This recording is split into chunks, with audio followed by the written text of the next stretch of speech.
This week you're going to learn about sewing. We're going to start off with two types of stitches, and we're going to do them on what's called a lacing card. A lacing card is made out of paper and it has holes in it. And so you are going to learn how to do two types of stitches.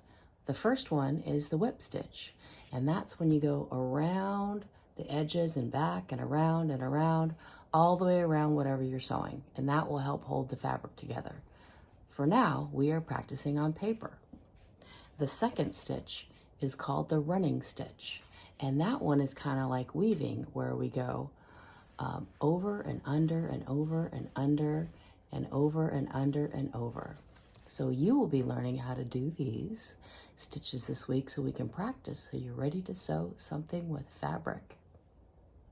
All right, let's get started. The first thing we're going to do is get our card, and we are going to take the end of the string that does not have the tape, and we're going to tie a knot. So I'm going to go through, and I'm going to bring both ends together, loop it around my finger, and bring it under and tie the knot. Now I'm going to do it twice because I want to make sure this sticks. So I'm going to bring it under and over again and just tie it like that. Now here's the front, and what I'm going to do is start by going over and around. Okay, so I'm going to go around the front. Oops.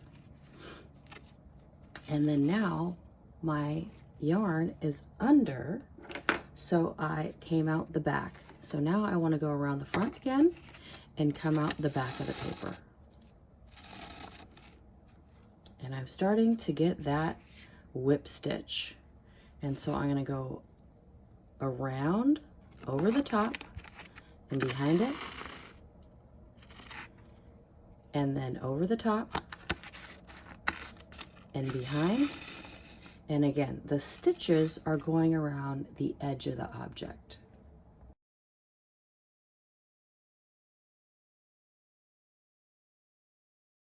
Now that I've done my whip stitch all the way around, I'm going to flip it over, and I'm going to take those extra pieces of string and I'm going to tie a knot on the back. So I'm going to take the two ends, bring them together, wrap them around behind my finger, and tie them. And again, I'm going to tie it one more time to make sure it stays. Wrap it around my finger, tuck it behind, pull it loose.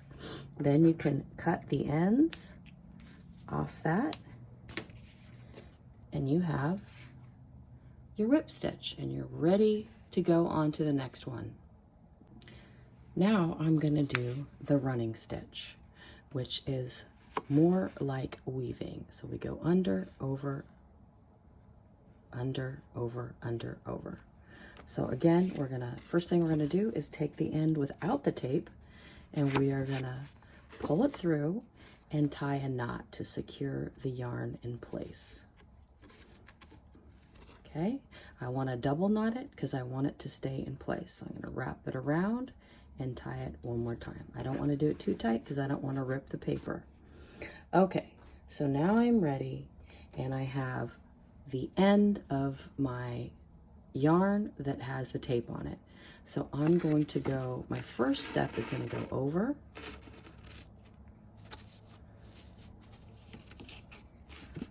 I'm going to tuck that in so I can see my stitch. So I go over, and then under, and then over,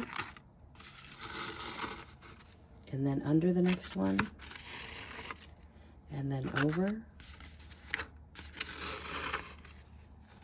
and under, and this one goes actually pretty fast.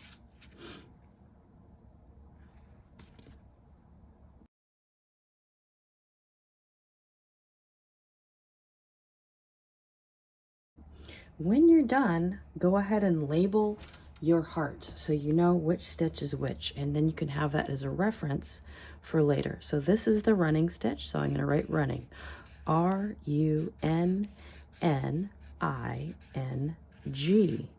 Stitch, S-T-I-T-C-H. So I've got my running stitch, and then the other one that goes around the outside is called the whip stitch. Whip, W-H-I-P, stitch, S-T-I-T-C-H. So now you're ready to try some more advanced sewing with felt or fabric.